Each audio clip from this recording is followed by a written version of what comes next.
રવિન્દ્ર જાડેજાએ નિવૃત્તિની અટકળો ઉપર પૂર્ણવિરામ મૂક્યું. ઇન્સ્ટાગ્રામ ઉપર કહ્યું, બિનજરૂરી અફવા ના ફેલાવો.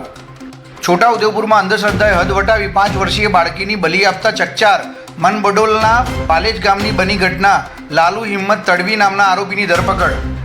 મધ્યપ્રદેશના બુરહાનપુરની ઘટના. વિડીયો વાયરલ થયો. છાવાના દ્રશ્યથી પ્રેરાઈને સોનું મેળવવા હજારો લોકોએ ખેતરો ખોદી નાખ્યા.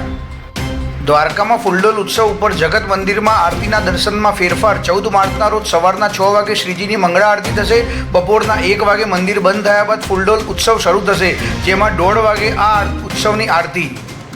અમને છંછેડનારને અમે છોડીશું નહીં. કેનેડાના નવા પીએમ બનેલા માર્ક કાર્તીનો અમેરિકી પ્રમુખ ટ્રમ્પને પડકાર. કહ્યું, કેનેડા ક્યારેય અમેરિકાનો ભાગ નહીં બને. આ દેશને વિશ્વનો મહાન દેશ બનાવવાનો છે. ગોંડલમાંથી ગુમ થયેલ યુવક રાજકુમાર જાટની રાજકોટ અમદાવાદ હાઈવે પરથી લાશ મળી. યુપીએસસીની કરતો હતો તૈયારી. પરિવારજનોએ ગુમ યુવક રાજકુમારને જયરાજસિંહના પુત્ર ગણેશ જાડેજા અને તેના માણસોએ માર માર્યો હોવાની આક્ષેપ કર્યો હતો.